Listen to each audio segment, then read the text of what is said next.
మత్తయి సువార్త 5వ అధ్యాయం 20.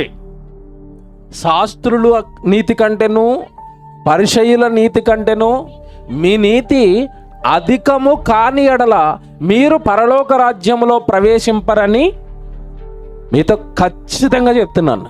అంటే వాళ్ళు ఒకప్పుడు దేవుడిని ఎలాగైతే నమ్మారో, శాస్త్రులు పరిసయ్యులు ఎలాగైతే దేవుడికి ఇచ్చారో దానికంటే నువ్వేమివ్వాలట?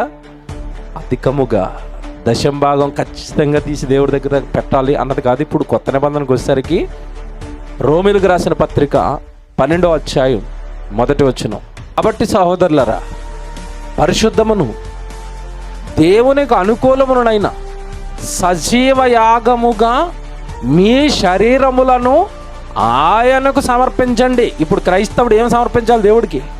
దశంభాగం సమర్పించిన లోకంలో పడి తిరుగుతారట, కుదరదట. కావాలి ఇప్పుడు, నీ దేహం కావాలి ఇప్పుడు, నీ జీవితం కావాలి ఇప్పుడు, ఈ వంచి దినాలు ఇప్పుడు అలా కుదరదు. క్రైస్తవుడు అంటే పాస్టర్ గారు సేవ చేయటం, మిగతా వాళ్ళందరూ దశంభాగాలు ఇవ్వటం కాదు.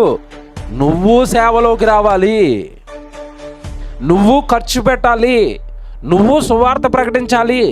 నీ ధనము, నీ జీవితము, నీ కుటుంబము, నీ ఆయుష్కాలం, నీకున్న వస్తువులు, నీకున్న ధనం సమస్తము దేవుడి కొరకు ఏమైపోతూ ఉండాలి? అర్పణ. నువ్వే కావాలి ఇప్పుడు నాకు. క్రైస్తవుడు అంటే ఆత్మజ్ఞానానికి వచ్చేసిన వాడు, పరలోకం ఏంటో తెలిసిపోయిన వాడు, చచ్చిపోతే మరణం తర్వాత పరలోకం ఉందని ఎరిగినవాడు, ఈ లోకంలో ఏమీ లేవని ప్రాక్టికల్గా కళ్ళ ముందు అన్ని చక్కగా నేర్పించేశాడు దేవుడు.